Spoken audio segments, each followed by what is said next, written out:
Welcome to the Traders Corner, brought to you by the StreetBeat.com CEO interview series. And now your host, Steve Cannavale. Steve Cannavale here in Traders Corner, bringing information on small, micro cap, and cultural stocks. Sponsored by the StreetBeat.com, and today we're talking about what everybody else is talking about, which is Facebook and the number of shares coming public. Keep in mind that Facebook stock has dropped by about half since the IPO 3 months ago. The stock is now well below the level at which most employees were granted stock at Facebook. That means that most of the current and former Facebook employees are worth far less than they were a few months ago. Facebook's stock crash is also hurting morale at the company and damaging perception of the company's business and brand. And when Facebook employee lockup releases coming in October and November of this year, this just isn't an issue of morale and paper net worth. Current and former Facebook employees have been counting on the stock to buy things like houses and cars, and so it's a matter of near-term financial planning. With this in mind, here's what Facebook employees should understand about their stock price. First, the stock crash has nothing to do with the quality of Facebook as a company. The stock is tanking because millions of investors are radically revising their outlook downward for Facebook's future financial performance and earnings. The range of fair values for Facebook stock is unfortunately extremely wide, and investors are examining Facebook's recent results and concluding that the fair value is much lower than they thought 3 months ago.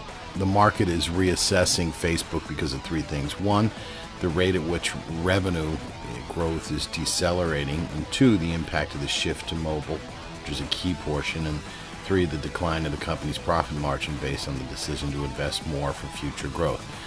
All of those factors suggest that Facebook is unlikely to be the next Google, which is what many investors assumed it would be when it went public. Facebook stock price is still expensive relative to the current expected earnings growth for the company at $20.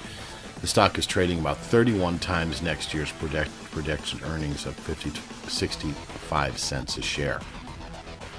Apple and Google, if you compare those, trade at less than 15 times, and Facebook could easily trade at 20 to 30 in next year's earnings and still have a nice valuation. So the stock theoretically could go lower. Facebook stock is not likely to bottom until one or more things happen. One, revenue growth accelerates. Two, margins stop declining and start expanding. And three, the stock falls to a level that is objectively cheap, at which point value investors will start buying it. And it looks like they're a long way from that level. The upcoming lockup releases will likely keep pressure on the stock unless the company's revenue growth suddenly accelerates. And many, understandably, like Peter Thiel, want to sell some of their stock, and the market already knows that and is adjusting for that. The other point is LinkedIn and Amazon enjoy a much higher earning multiples and ratios, but there are several reasons for this, none of which suggest that Facebook is undervalued.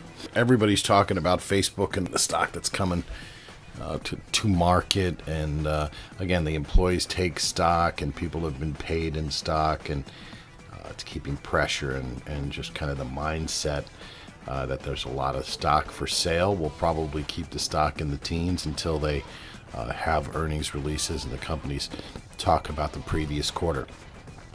This is Steve Cannavale in Traders Corner, bringing you information on small, microcap, and cultural stocks. Today, of course, we're talking about Facebook, the amount of shares that are out there. Thank you so much for listening, and we're sponsored by the StreetBeat.com here at Expedited.com. Have a great Tuesday. TheStreetBeat.com is a publisher of news and opinions and not a securities dealer or broker or an investment advisor. For a full disclaimer, please see our website, www.thestreetbeat.com.